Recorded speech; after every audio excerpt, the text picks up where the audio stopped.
पहले बाहुबली के बेटे की गिरफ्तारी, अब टूटी तिवारी हाथे की दीवार। क्या सच में बदला ले रहे हैं योगी? क्यों टूटी दीवार? किसने दिया आदेश? क्या है विरासत गलियारा? हथौड़े की तस्वीर देख सब हुए हैरान। जब योगी ने खुद तोड़वाई थी गोरखनाथ मंदिर की दीवार, 90% लोग इस किस्से से हैं अनजान।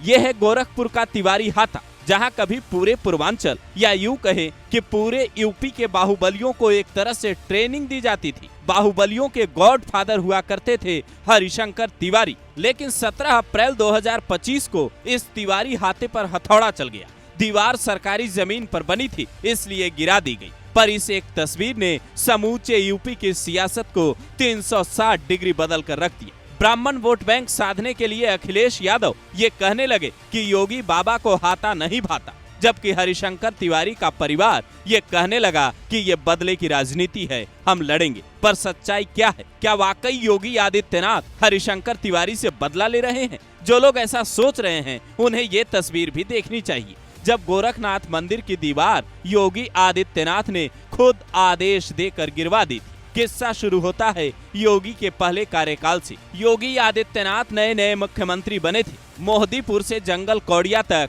4 लेन बनाने के बीच मंदिर की दीवार और करीब 150 दुकानें आ रही थी। अधिकारी सोच रहे थे योगी गोरक्षनाथ मठ के महंत भी हैं, पता नहीं क्या आदेश देंगे। पर योगी ने साफ कहा, विकास कार्यों के लिए जरूरी एक्शन लो, यहाँ 4 लेन बनेगी। योगी के आदेश पर दीवार टूटी, कई दुकानें हटाई गई। हालांकि कई व्यापारी नाराज भी हुए, जिसके बाद सोशल मीडिया पर यह ट्रेंड होने लगा कि यूं ही कोई योगी नहीं बन जाता। आज दूसरे कार्यकाल में योगी आदित्यनाथ ने विरासत गलियारा प्रोजेक्ट का काम शुरू करवाया है, जिसके तहत धर्मशाला से लेकर घंटाघर होते हुए पांडे हाथा तक करीब 12.5 मीटर चौड़ी सड़क बननी है। जिसके जद में तिवारी हाथे की दीवार आई तो हरिशंकर तिवारी के परिवार को खुद इसे हटाने के लिए कहा गया। पहले इन लोगों ने दीवार बचाने की कोशिश की, अधिकारियों से मुलाकात की, नेताओं तक बात पहुंची, पर चूंकि मामला सरकारी जमीन से जुड़ा था इसलिए राहत नहीं मिल पाई। आखिर में हरिशंकर तिवारी के बेटे कुशल तिवारी ने खुद ही मजदूर लगाकर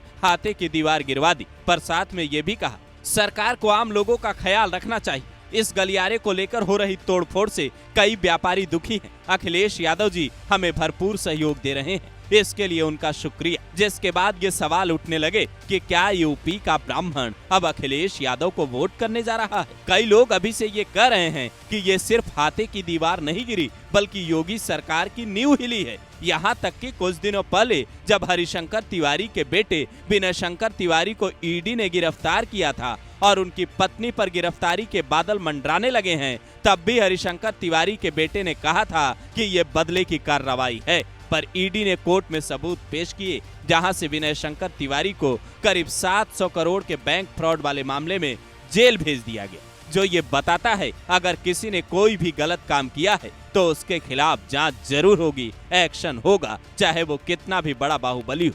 वरना यूपी में एक दौर ये भी था जब हरिशंकर तिवारी के हाथे में हुए फैसले लखनऊ में बैठे बड़े बड़े दिग्गज भी नहीं बदल पाते थे। सरकार चाहे किसी की भी बने, हरिशंकर तिवारी मंत्री जरूर बनते थे। सिर पर ऊनी टोपी लगाने वाले हरिशंकर अब इस दुनिया में नहीं है और उनकी बनाई विरासत पर एक के बाद एक कार्रवाई हो रही है, जो उनके विरोधियों के लिए सुकून देने वाली खबर होगी। लेकिन आखिर में सवाल यही बच जाता है कि क्या यूपी के ब्राह्मण वोट बैंक को एकजुट करने में अखिलेश कामयाब हो पाएंगे और 27 का जो सपना देख रहे हैं क्या वो पूरा हो पाएगा, या योगी आदित्यनाथ फिर से बाजी मार ले जाएंगे?